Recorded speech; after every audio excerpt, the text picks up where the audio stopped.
Welcome, friends, to another edition of Economic Update, a weekly program devoted to the economic dimensions of our lives. Incomes, debts, jobs, our own, our children's coming down the pike. And I'm your host, Richard Wolff. I want to begin today with sharing an article that really got my attention. On the 29th of July, Forbes magazine carried a story by one of their senior writers, Laura Begley Bloom by name, that I found astonishing. Forbes magazine, in case you're not familiar, is a magazine that's been a dominant player in business circles in the United States for over a century. It calls itself, quote unquote, a capitalist tool. It loves the system. It's a booster of capitalism. It is a place where you mostly see stories that think capitalism is about as good as it gets. So put that in your mind when I tell you about this story. It comes from work done by Asher and Lyric Ferguson, a husband and wife couple. Their work is available at asherferguson.com with 2 S's. And I recommend you go there to look at the basics of this story. But they become famous, this couple, for rating countries according to a variety of statistics to say what's good or bad about them. And they recently reported on a study they did, took some time, to determine what is the best country to raise a family in right now in the world. And since they have limited resources and they wanted to use countries that keep the best statistics, they focused on the 35 countries that are members of the OECD, a famous grouping of advanced developed countries that many economists from all political perspectives use all the time, and they keep very good statistics. So what were the rankings that Forbes magazine thought were arresting and that I do too? Out of the 35 countries that consist of all of those you would imagine, the United States, in terms of raising a family, ranked number 34. The only country out of the 35 worse for raising a family was Mexico, and they're mostly because of the crime that is such a problem for them. The United States got an F for failure because they assign grades in a way that I think you will find interesting. They measure safety, diet, schooling, all the things that you would consider if you were deciding where to raise a family and the whole world was what you looked at. That the United States ranks 34 out of 35 tells you something about a reality so important and so contradictory to politicians celebrating how great we are and how much greater we're becoming, that even Forbes magazine, a booster for U.S. capitalism, wants us to see it and deal with it, and so do I. And I think you would be well advised to take a look. July 29th, Forbes magazine, available on the internet as well as in its normal hard copy. Okay, let me turn then to the updates for today. I want to begin by talking with you about restaurants that have closed.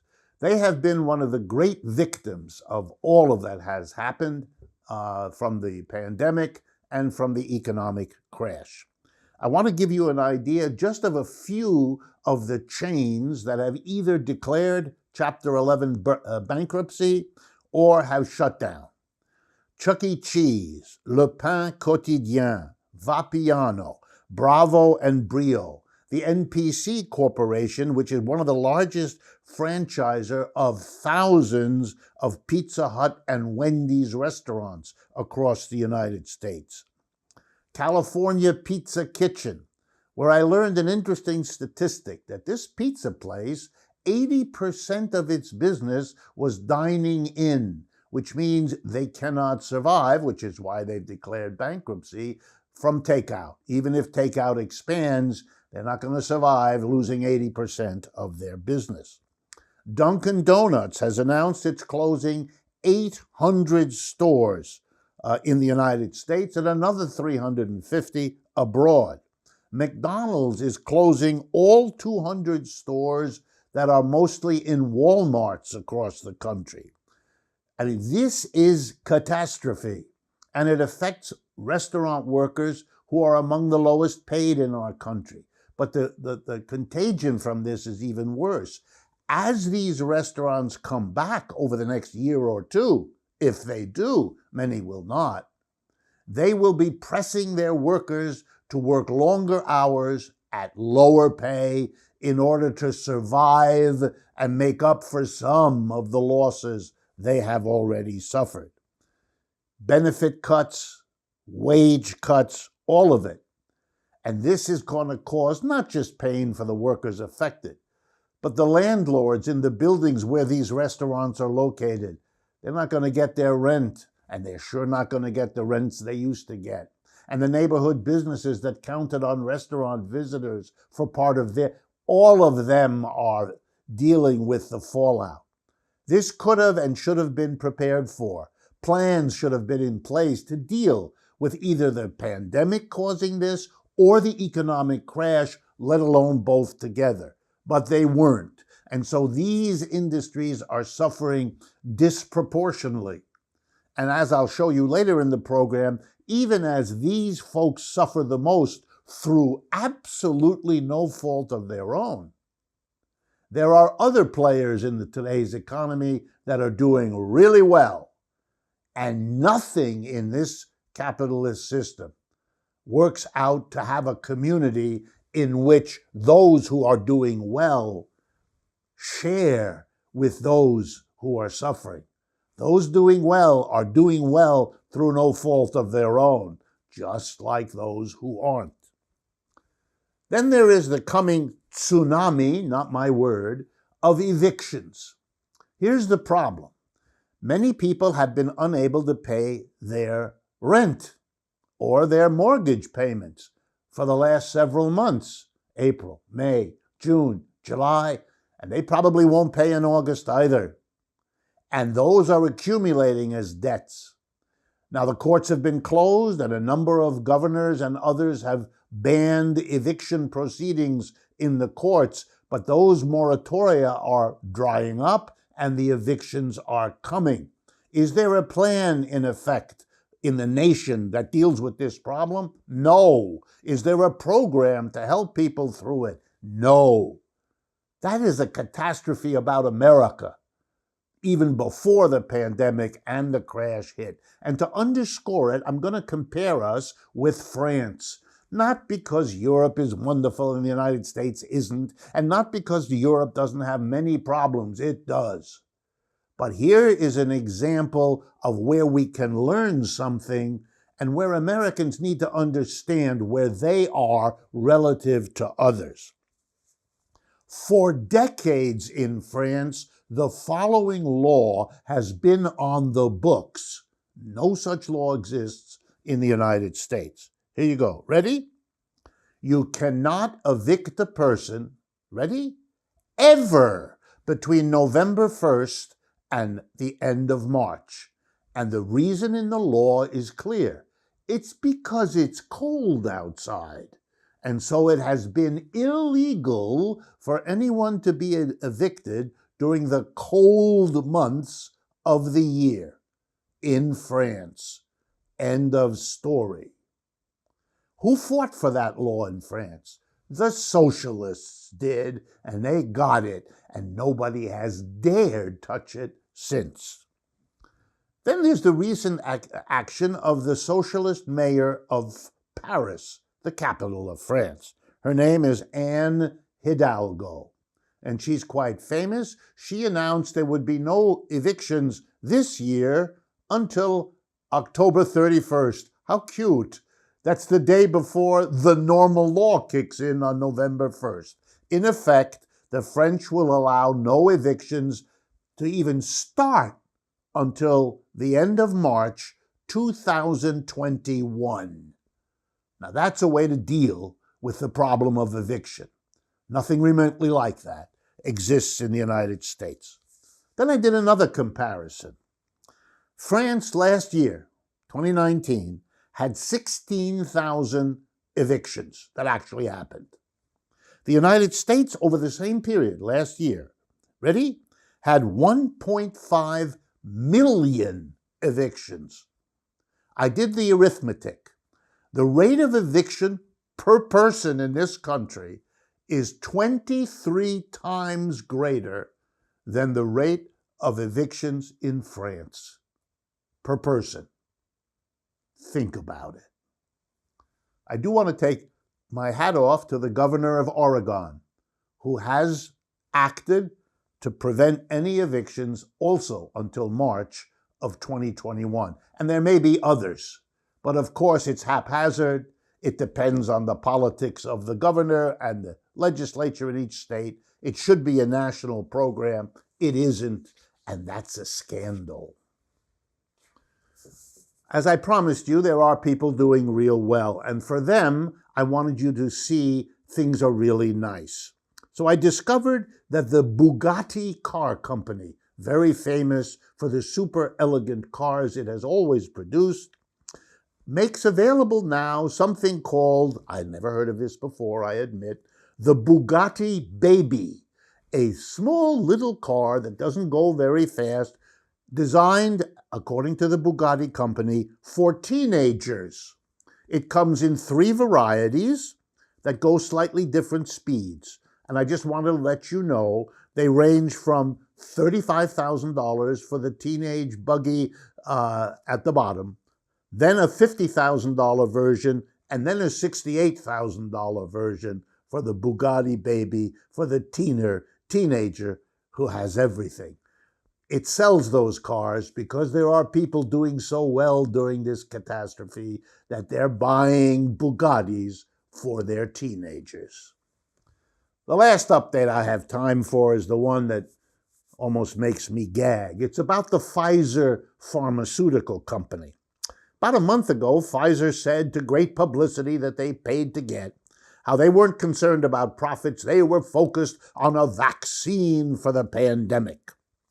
Now they have a contract with the government, Mr. Trump's government, for $2 billion, and suddenly the CEO of Pfizer, Albert Bourla, announces that it is, I quote now, radical and fanatic to suggest that a pharma company forego profits on the vaccine for COVID-19.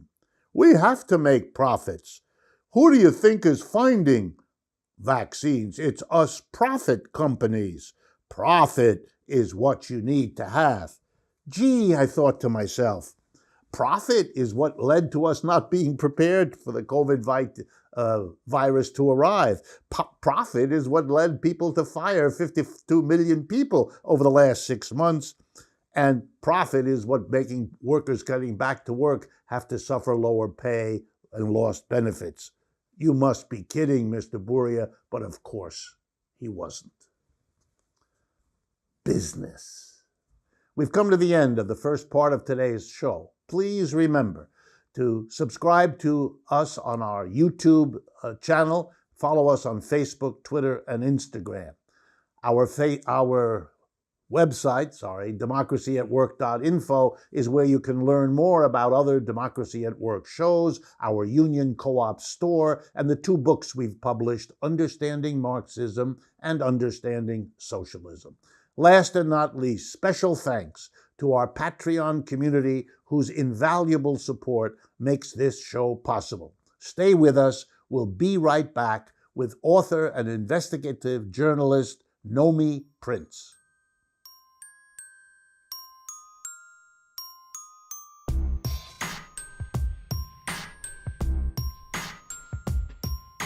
Welcome back, friends, to the second half of today's economic update. And it is really with genuine great pleasure that I welcome back an old friend of mine that I've worked together with on and off for quite some years now, Nomi Prins. I want to introduce her to you and then get into the conversations. She has much to teach us. Nomi Prins is a former Wall Street executive. She worked as a managing director at Goldman Sachs in New York and as a senior managing director at Bear Stearns in London.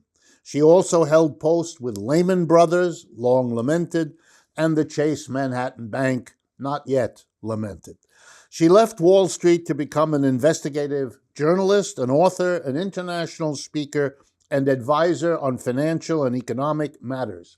She has written 6 really good books that I recommend to you, the most recent of which is Collusion: How Central Bankers Rigged the World. So first of all, Nomi, thank you very much for joining us. Thank you so much, Rick. It's a true pleasure. Good. All right, I want to jump right in. I want people to hear how you see these things. So let's start with the fact that the Federal Reserve has responded in pretty much the same way to the 3 crashes we've already had in this new century. The dot-com crash of early 2000, subprime mortgage crash of 2008, and now the so-called COVID-19 crisis in 2020. Each time they pumped in a lot of money, they lowered interest rates. The only difference is, as the crashes got worse, the amount of money pumped in got correspondingly larger until it's now in the trillions. How do you react to them following the same policy each of these 3 times when, at least arguably, having had 3 crashes in 20 years suggests that maybe it's not the best policy?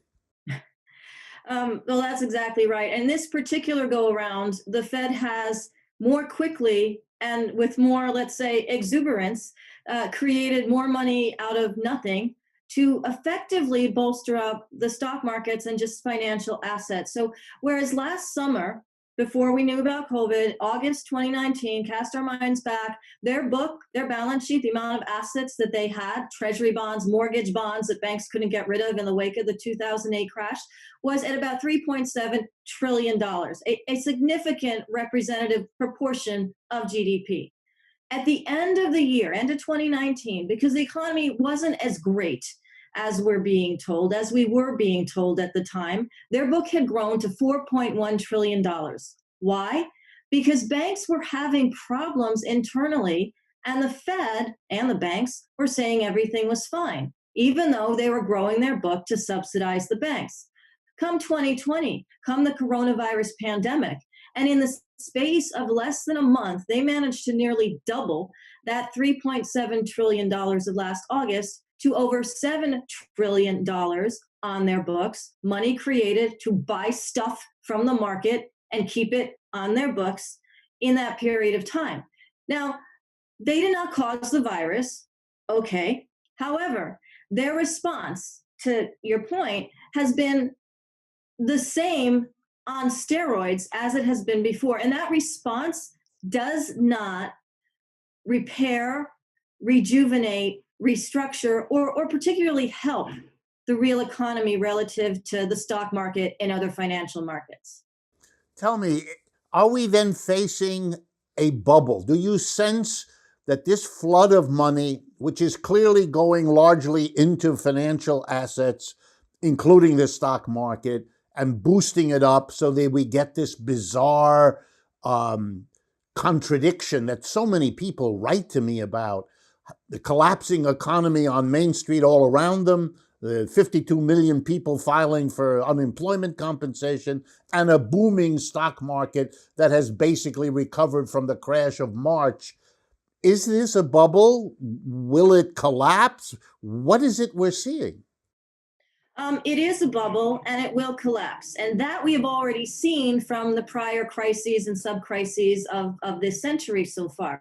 And the reason for that is because the money that's being created itself is going so quickly into financial assets. And that's not just the stock market. The stock market's kind of the most apparent disconnect between the real economy, because we know that a lot of people won't get back into their jobs. A lot of people will still be losing their jobs. Foundational economies and small businesses have been ruptured to such an extreme extent that the amount of money that has been flowing into the stock market, even if it were to be recalibrated, doesn't have the time to help the real economy in the current structure, in the current system. So therefore, it continues to bubble up because all the actors, the banks, the hedge funds, the private equity funds, the wealthy, the people that dabble in the stock market even, are collectively pushing up that value. And that's why we see, for example, that the NASDAQ, the representative of the technology stocks, and there is some merit, they do help people do things from home. But on the flip side of that, there's a ton of money going into them and creating new records.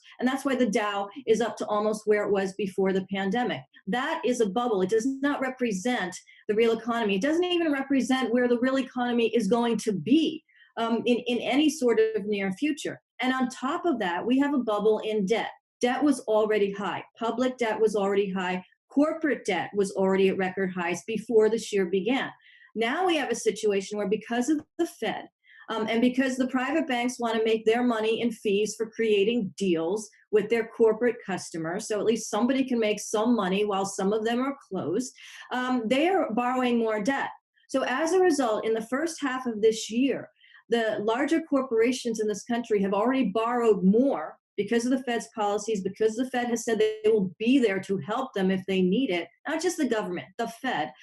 They have been able to blow up their debt by as much in these 6 months as the entire year last year, which was already a record. That is also a bubble.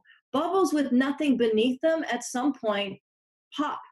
And that's what we'll see. And it might pop because another wave of the coronavirus, the same wave, bigger, something else that we haven't seen yet, or the general sort of deluge of this debt coming out of the bubbles that it has been inserted into.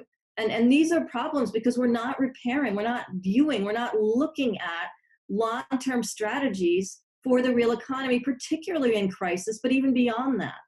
Is it possible, and this, I know I'm calling for your opinion, but you know this material, you study it, that's why your opinion is of interest to us.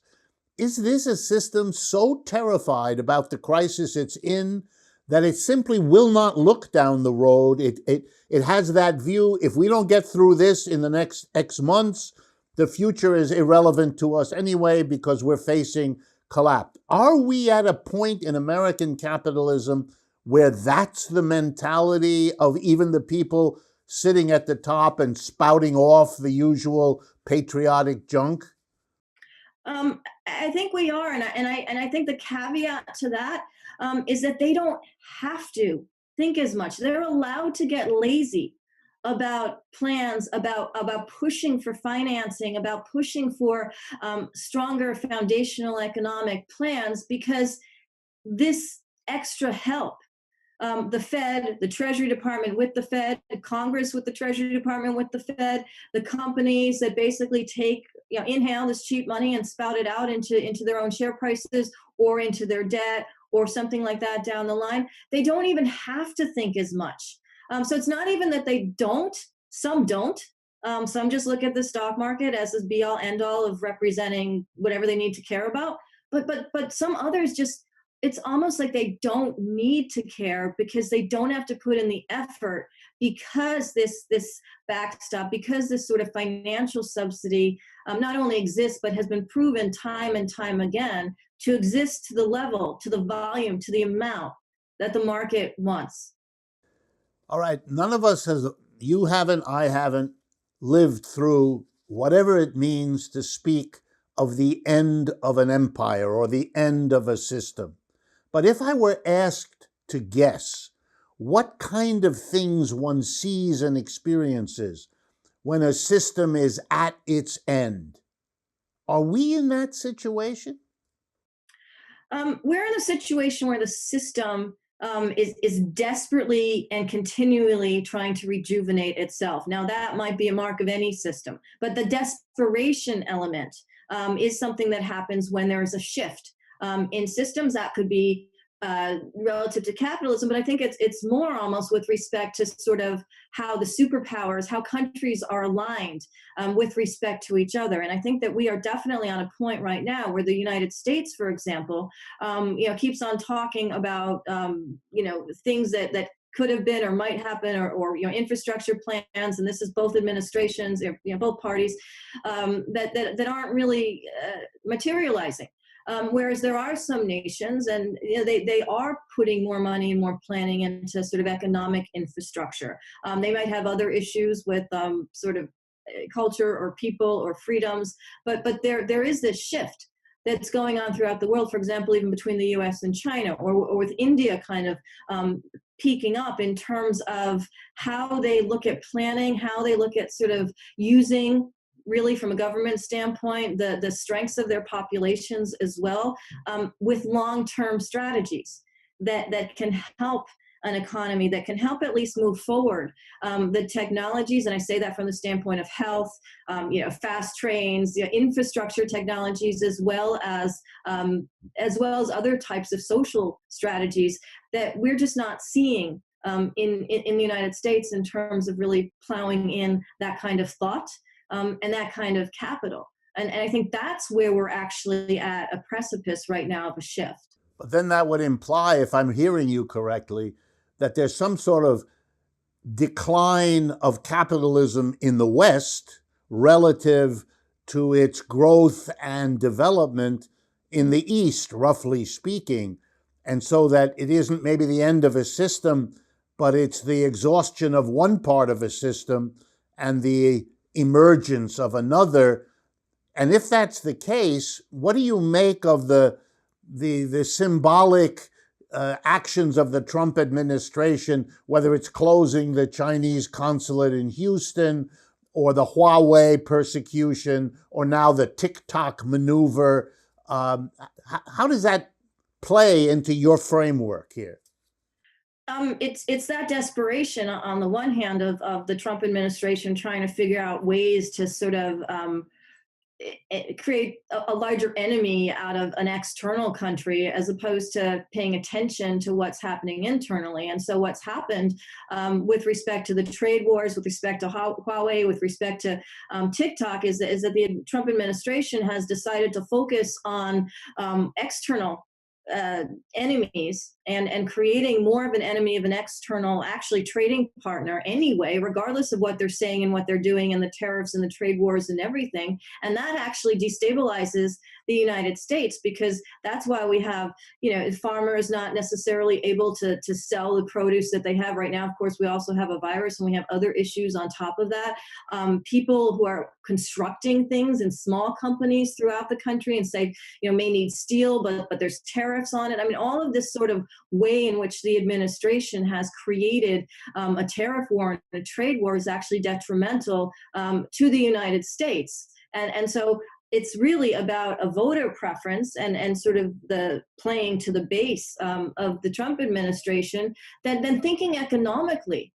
Even if you stood back as the business person he is supposed to be, and take a look at how economically detrimental those policies, that instability that comes into play, that uncertainty for the smaller and middle type of businesses in this country, and for the individuals who rely on a supply chain that is global of products, that really hurts the United States. And I think he's doing it because he'd rather hurt, or he'd rather pretend it doesn't hurt, or whatever's going on, than to actually think, again, economically, strategically. Yeah, he wants to get reelected, and nothing else seems to enter the framework.